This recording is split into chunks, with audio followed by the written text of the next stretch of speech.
మిత్రులందరికీ నమస్కారం. AgriGold customers and agents welfare association ఈ రాష్ట్ర ప్రభుత్వానికి చిట్ట చివరి హెచ్చరిక చేయడానికి ఈరోజు న్యాయ పోరాట దీక్షను పెట్టడం జరిగింది. ఈ నెల 6వ తేదీన ఈ శాంతియుత దీక్షకి అనుమతి ఇవ్వాలని సిపి గారికి అర్జీ ఇచ్చాం.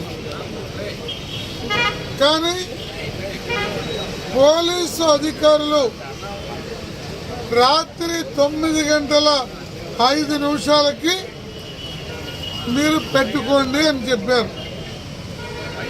పెట్టుకోవద్దు అని చెప్పలా. కానీ మొన్న మధ్యాహ్నం 12 గంటల నుండి రాష్ట్ర వ్యాప్తంగా 3,500 మందికి నోటీసులు ఇచ్చారు. అనేక చోట్ల పోలీస్ స్టేషన్లకి తీసుకెళ్లి నాయకుల్ని కూర్చోబెట్టారు.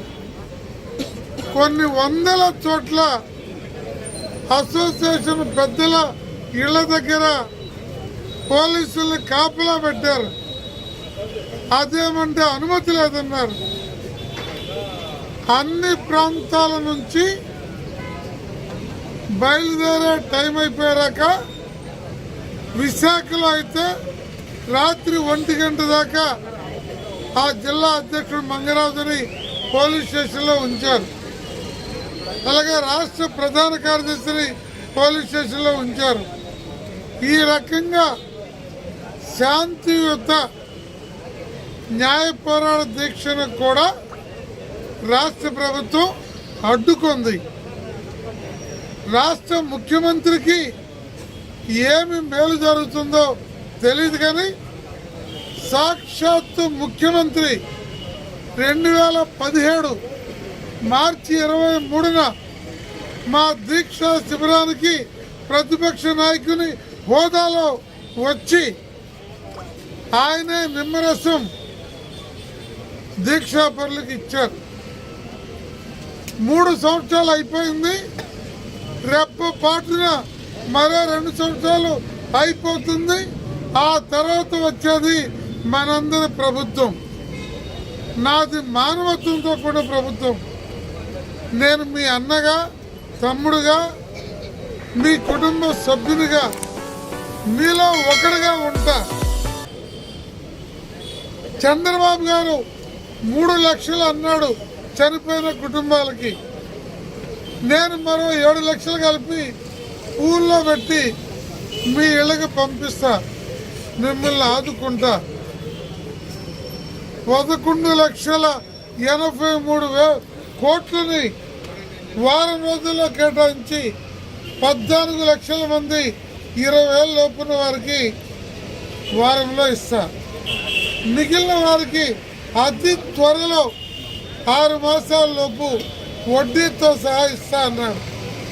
ఇవాళ 4 సంవత్సరాల 9 మాసాలు అరా కొరగా 906 కోట్లు ఇచ్చి నేను ఇచ్చేసానని అగ్రిగోల్డ్ బాధితులు 19.5 లక్షల మంది మోసం చేయటం జగన్మోహన్ రెడ్డికి తగునా?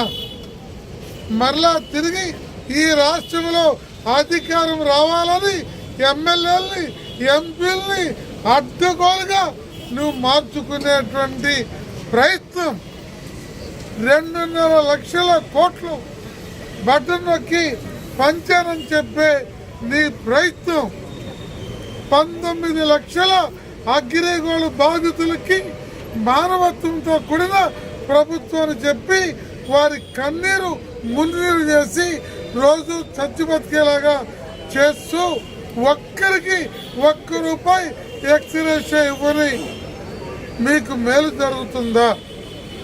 ఇది ముఖ్యమంత్రిగా మీకు తగునా? ఇది పచ్చి మోసం, దగ. మీరు నిన్నగాక మొన్న దగా డిఎస్సి 6,100 కోట్లకి ఇచ్చారు. అలాగే వారం రోజుల లోపు ఈ బాధితులకి సంపూర్ణ పరిహారం మీరు ఇచ్చిన హామీలు అమలు జరిగేటట్లుగా మీరు ప్రకటన చేయకపోతే రానున్న ఎన్నికల్లో తాడో పేడో తేల్చుకునే పరిస్థితికి మమ్మల్ని నెట్టిన వారు అవుతారని తుది హెచ్చరిక చేయడానికి మీరు వచ్చారు. మేము వారికి అండగా ఉన్నాం. Thank you.